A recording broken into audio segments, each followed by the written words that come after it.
RMC, midi 15h, Neumann le Chypre.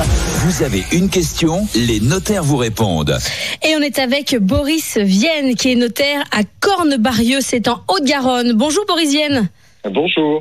On a une question de Claire qu'elle nous a posée sur Direct Studio. Elle habite à Lyon. Je n'ai pas été élevée par ma mère. Je n'ai plus de contact. Est-ce que si elle devait décéder, je serais toujours son héritière? Comment me protéger si elle a eu d'autres enfants? Ouh là là. Bon, déjà, si, parce que parfois on pense qu'on est l'enfant d'eux, mais on l'est pas forcément. Donc si c'est vraiment sa mère, qu'elle a été reconnue ou qu'elle a été adoptée ou autre, peu importe, eh bien, j'ai une bonne nouvelle, et surtout qu'elle n'a pas essayé de la tuer, eh bien, j'ai une bonne nouvelle, elle restera son héritière.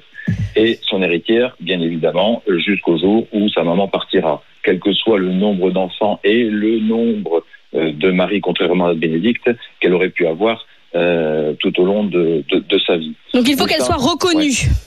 Oui, ben, la reconnaissance, elle existe juste dans votre acte de naissance. Hein. Voilà. Le simple fait que fille d'eux suffit à dire qu'elle est l'enfant de sa maman. On peut pas avoir des conflits avec ses frères et sœurs qui disent nous on a vécu avec elle, pas toi, ça n'a rien à voir. Rien à voir. Le simple fait d'avoir justement sur l'acte de naissance fille d'eux nous donne ce droit d'enfant qui est celui d'hériter. Et vous confirmez, maître, qu'une maman qui ne vivrait plus avec son enfant ne peut pas, les années passant, décider de déshériter un enfant? Alors, il est impossible de déshériter un enfant. Par contre, il est possible de créer un déséquilibre dans l'héritage. Pourquoi ? Parce que quand sur une masse, eh bien, il y a une partie qui revient minimale à chaque enfant, et il y a une partie qui est libre. Et bien évidemment, cette partie libre, si je veux la léguer au premier voisin que je vais rencontrer, ou si je veux la léguer à certains de mes enfants, mais pas à d'autres, bien évidemment, je crée un petit déséquilibre. Mais il n'empêche que cette part minimale qui s'appelle la réserve, elle est toujours acquise à l'enfant, quel que soit le cas de figure. Mais justement, maître Vienne, c'est quoi en proportion cette réserve ? C'est une très bonne question. Si vous avez un enfant, c'est la moitié de vos biens qui revient à minima à l'enfant.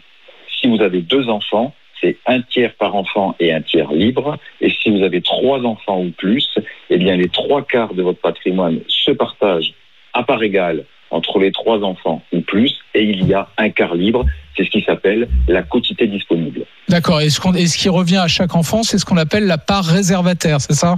C'est tout à fait ça. C'est ça. Encore faut-il savoir que sa mère est décédée si on n'a plus de contact. Ça, c'est le boulot justement du notaire.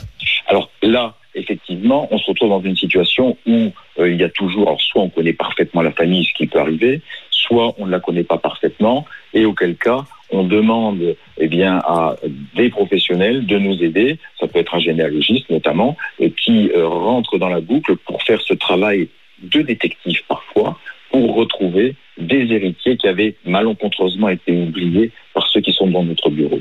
Est-ce qu'il y a une prescription ? C'était au bout de 10 ans, c'est fini Vous connaissez mieux la loi que moi, c'est effectivement, c'est ça, c'est 10 ans. Ah bon ? Ah ben, je dis ça au pif. Bravo. Mais on ne travaille pas avec l'or pour rien, hein, attention. Hein. Non, je ne savais pas. Ah non, je disais ça au pif. Donc à partir de 10 ans, c'est terminé, vous ne pouvez plus dire c'était ma mère. Oui, à bout de 10 ans, vous êtes considéré comme renonçant à la succession. Oui, mais quand la succession a été soldée et tout à coup il y a un enfant qui se fait connaître, ça se passe comment ?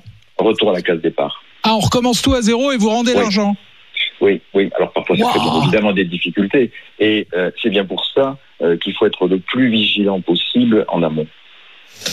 Ah ouais. Eh bien voilà, il faut bien être vigilant en amont.